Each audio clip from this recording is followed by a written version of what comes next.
మన సాఫ్ట్వేర్ ఇండస్ట్రీకి, స్పెషల్గా ఇండియన్ సాఫ్ట్వేర్ ఇండస్ట్రీకి కొంత శుభసూచకాలు అయితే కనిపిస్తున్నాయండి. మనం అనుకున్నట్టుగానే అన్ని గవర్నమెంట్స్ ఫామ్ అవుతున్నాయి. ఓకే, ఈ గవర్నమెంట్స్ ఫామ్ అవడం వల్లే మళ్ళీ ఈ ఇన్వెస్టర్స్ కానీ, ఫారిన్ ఇన్వెస్టర్స్ కానీ, ఆర్ మన ఇండియాలో బిజినెస్ పర్సన్స్ కానీ అందరికీ ఒక బూస్ట్ ఎనర్జీ అయితే వచ్చింది. మనకి ఆటోమేటిక్గా హైరింగ్ కూడా ఇంక్రీజ్ డెఫినెట్గా అయితే ఉంటుంది. దానికి కొంత టైం పడుతుంది, ఇప్పుడే గవర్నమెంట్స్ ఫామ్ అవుతున్నాయి కాబట్టి.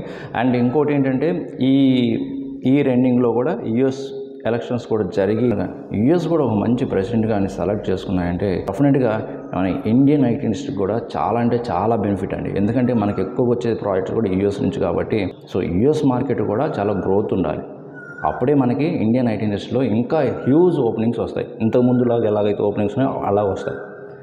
ఇన్ కేసు యుఎస్ అలాగే కంటిన్యూ చేసినా కూడా నెక్స్ట్ 1 year or 2 years మనకైతే అబోవ్ యావరేజ్ అయితే ఓపెనింగ్స్ అయితే ఉంటాయండి. ఎందుకంటే మనకి గవర్నమెంట్స్ అనేవి మళ్ళీ మనం అనుకున్న గవర్నమెంట్స్ ఫామ్ అయ్యాయి కాబట్టి. సో అందువల్ల మీరు ప్రతి ఒక్కరు ఎవరైతే ఇంటర్వ్యూ ప్రిపేర్ చేసుకునేవాళ్ళు కానీ, కోర్స్ నేర్చుకునేవాళ్ళు కానీ పాజిటివ్ మైండ్ సెట్తో మీరు ముందుకు వెళ్ళండి. మనకి హైరింగ్ అయితే ఇంకా మనకి కమింగ్ 1 or 2 months అయితే హ్యూజ్ హైరింగ్ అయితే రాబోతుంది.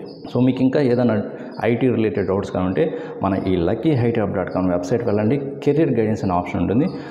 దాంట్లో మీ స్లాట్ బుక్ చేసుకోండి అండ్ మీ ఏదైనా డౌట్స్ ఉంటే క్లియర్ చేసుకోండి. ఓకే, మీకు ఈ ఇన్ఫర్మేషన్ నచ్చితే మర్చిపోకుండా లైక్ చేయండి అండ్ మీ ఫ్రెండ్స్కి కూడా షేర్ చేయండి. ఓకే, ఇంకొక మంచి యూస్ఫుల్ కంటెంట్తో మళ్ళీ కలుద్దాం. Thank you very much.